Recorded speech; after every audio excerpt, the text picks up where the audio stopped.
السلام عليكم أعزائي التلاميذ، مرحبا بكم في قناة فلسفة مع السيمو. في هذا الفيديو وتحت طلب بزاف من التلاميذ غادي نعاود ندير شرح منهجية النص الفلسفي بشكل بسيط وسهل جدا. واخا غيجي الفيديو طويل شي شوية، ولكن أنا متأكد أنك غتخرج من هذا الفيديو وانت فاهم منهجية النص. ولكن قبل ما نبداو كيف العادة كنتمنى اي واحد كيتفرج يدعمنا بلايك او ابوني وكتب لينا تم في التعليقات. ودابا تبع معايا مزيان وحل دماغك. الخطوة الأولى في أي منهجية هي المقدمة، واللي كتشمل تحديد موضوع النص، يعني كنحددو المجزوءة والمفهوم ديالها والمفهوم اللي تعطلنا في النص والشرح ديالو والمحور. والخطوة الثانية هي صياغة إشكالي، يعني المحور اللي عندنا. الخطوة الثالثة هي صياغة الأسئلة الأساسية الموجهة للتحليل والمناقشة. وكنبداو المقدمة ديالنا بحال هكا: يحتل مفهوم. هنا كنذكرو في هذا الفراغ كنذكرو المجزوءة اللي عندنا، يعني مثلا مجزوءة الوضع البشري. المهم هاد المنهجية اللي كنعطيكم الخوت، نتوما حاولوا غا تعمروا الفراغات اللي عندكم.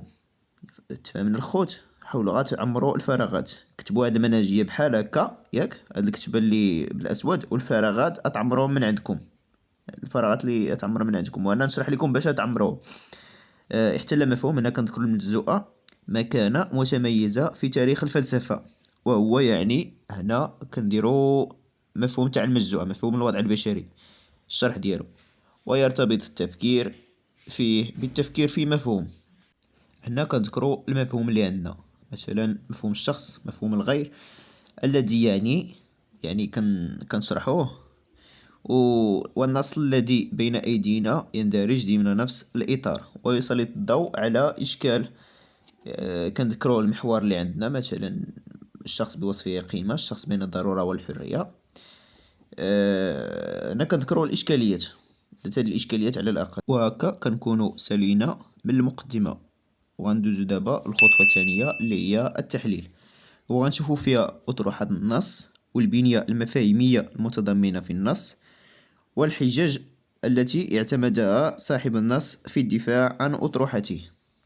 كنبداوها بحال هكا: يتبنى صاحب النص أطروحة مفادها.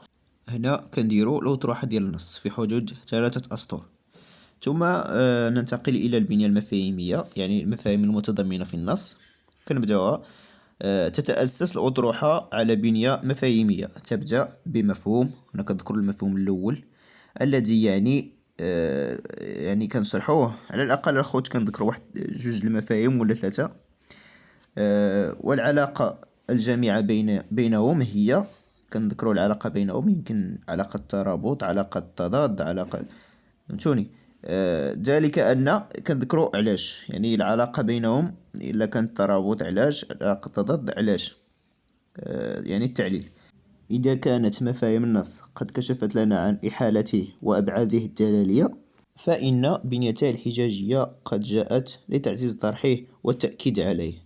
نذكر هنا كنذكروا الآليات الحجاجية، مثلا الاستشهاد ولا المثال ولا الاستفهام، بحال حجج النص بحال هكا.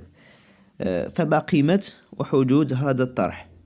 وإلى أي حد يمكننا الاكتفاء بما جاءت به هذه الأطروحة؟ هذه الجملة الخوت كنكتبوها في الأخر، يعني هذه ما كتغيرش، هذه خصكم تكتبوها الإخوان باش تنفتحوا على القيمة والحدود. وندوز دابا الخطوة الثالثة هي المناقشة، واللي غنناقشوا فيها قيمة وحدود الأطروحة، وغنستحضروا فيها مواقف الفلاسفة.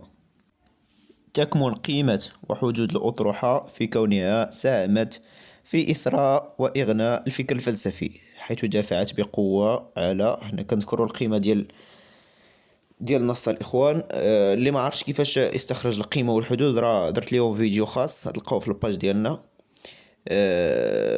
هاد القيمة الخوت كنحاولوا نديروا واحد جوج ولا ثلاثة د الأسطر الإخوان باش تاخدوا النقطة ديالكم، ثلاثة د الأسطر باش تاخدوا النقطة ديالكم كاملة. إلا أنها أغفلت من جانب آخر أن كنذكروا الحدود، يعني الحدود بحال قلنا السلبيات، والقيمة هي الإيجابيات ديال الأطروحة. كنحاولوا نذكروا فيها حتى هي في حدود 3 أسطر. باش تاخدوا النقطة ديالكم كاملة الخوت. ولمناقشة هذا الإشكال لابد من استحضار التصورات الفلسفية.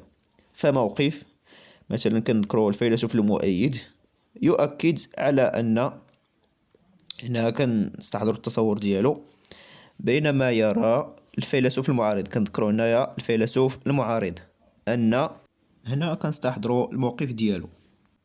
من بعد كنتبعوه بهذه الجملة حتى هي اللي ما كتبدلش باش نسالو بها المناقشة. من خلال تحليلنا ومناقشتنا للإشكال المطروح يتضح أن هناك تضارب في المواقف، وهذا الاختلاف يشكل إغناء للحوار الفلسفي. وكننتقل الخطوة الرابعة والأخيرة، تقريبا هي الخاتمة، كنديرو فيه خلاصة لكاع هادشي اللي شفنا، زائد رأي شخصي. يتبين مما سبق أن الإشكالية اللي عندنا مثلا الشخص بين الضرورة والحرية يعني هو المحور، أفرزت موقفين معارضين. فإذا كان صاحب النص قد أكد على أن، هنا كنستحضروا الموقف المؤيد، فإن كنكتبوا الفيلسوف المعارض قد خالفه حيث أقر أن، كنكتبوا يعني مثلا خلاصة الموقف المعارض، وكنتبعوه برأي شخصي. ومن وجهة نظري أرى أن كتب الرأي ديالك وكنساليوه بسؤال مفتوح، يعني كنفتحوا به على المحور القادم. وهكا كنكونوا سالينا شرح منهجية النص الفلسفي. كنتمنى اي واحد وصل لهاد المرحله يدعمنا بلايك وابوني وبارطاجي مع صاحبك اللي عنده الباك. وبالنسبه اللي بغى المنهجيه كامله على شكل PDF فقط صيفط لي ميساج في الخاص او الواتساب، وبطبيعه الحال نتوما ما عليكم غا تعمروا الفراغات وصافي، يعني الفراغات ديال اللي كاينين في المنهجيه. ونتلاقاو في الفيديو الجاي.